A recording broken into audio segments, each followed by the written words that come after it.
All right, sixth grade elite players, did you know that the dribble drive motion offense was first called the AASAA, meaning attack, attack, skip, attack, attack? That's what Vance Wahlberg, who created it, first called it. So if player one attacks, kicks it to player two, who attacks middle, the offense requires that you then skip the ball to the opposite side of the court. Now, if player three gets the ball, they're going to look to shoot and attack. And let's say they kick up to number 5, who looks to shoot and attack. Now it's been 2 attacks on the left side of the floor. What must be done then? Skip back to the right side of the floor. So let's say player 1 drives, does a kick out pass to player number 2, and then continues on, player number 1 continues on to the corner, and then player 2 receiving the pass is now going to drive middle. What have we done? The defense is going to begin to collapse and move to the right side of the court, except for this player, but all the other players are going to move over. So what must be done then? We've collapsed the defense. We need to skip the ball to the other side of the court that's going to be wide open. And then what are we going to do on the other side? We're going to attack, and if we don't have anything, skip. So now player 3 should have a wide open three-pointer all the way at the hoop, or this big zone in here where they can attack the basket. If they don't have anything, they're going to kick to 5, and 5's going to attack or shoot the 3.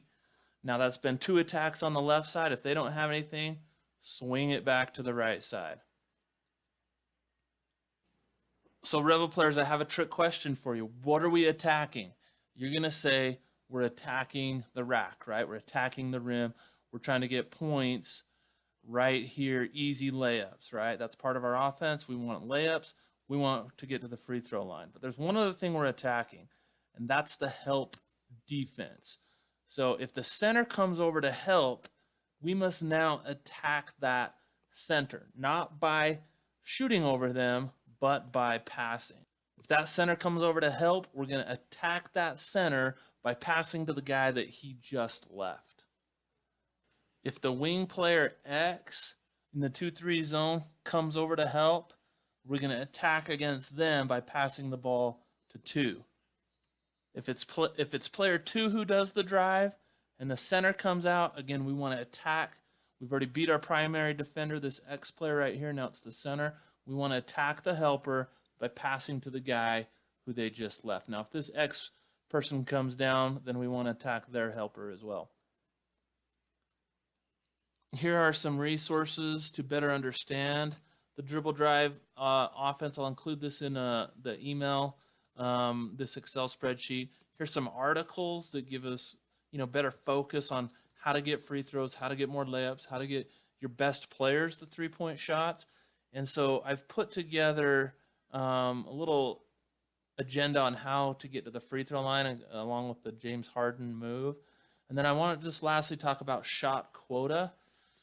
Having a quota for your best three-point shooters and a big quota, and having a smaller quota for your worst free throw shooters. So example, your 2 best three-point shooters need maybe 12 three-point attempts per game. Good shots, open shots.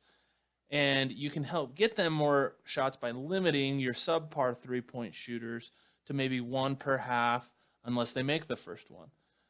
Same thing, find out who are your best rack shooters, guys getting to the rim, and make sure they're getting a certain amount of quota of touches per half or quarter, or perhaps your post players. It doesn't mean they need to shoot every time they get it, but make sure the opportunities are being created for them to have the ball in their hands. Work the offense to get them good drives at the rack. Also find out who your best, not just free throw shooters, it says free throw shooters, but best players at getting to the free throw line, and work the offense so that they can get to the foul line. Example, player X must drive to the basket 6 times per quarter. Again, they don't have to shoot it that much, but they need to have the ball in their hands. Limit other players who aren't as good at getting the rack. They can have the ball in their hands. They can attempt to drive, but maybe limit their shots and limit their, help them get the ball to the players who need to fill the quota. Hey guys, this is Drew Hanlon of Pure Sweat Basketball. I stopped by the Crossover headquarters in New York and we decided to hit the street ball courts to bring you guys some of my favorite skills and drills. Today I'm going to show you guys a move that James Harden uses often to pick up fouls. As you guys know, your foul percentage rate, the amount of times you guys get to the free throw line, is a huge indicator whether your team's going to win or lose games. Here's how you do the James Harden veer. In order to use this finish, you must first get even with your defender's hips by using any isolation move. After you change your defender's stance and get even with their hips, make sure you pound dribble the ball with your outside hand at the same time as an inside step. Your outside dribble and your inside foot should hit the floor at the exact same time, and then you will quickly secure the ball with two hands. After securing the ball with two hands, you will extend both hands into your defender's reaching arms and you will make a long step with your outside foot. This is a great way to pick up the and one, and it's also a great way to pick up fouls on your opponents and get to the line more often. As always, when attacking the basket, finishing the bucket is the most important part, so never let your attempt of drawing a foul hinder your ability to finish at the rim. Now that you guys know how to do the James Harden veer, and it's time to incorporate it into your gameplay. For more moves like this, make sure you check out the Pure Sweat app at puresweatbasketball.com, and if you're not already a Crossover subscriber, make sure you check them out for the best detailed film breakdowns and also analytics.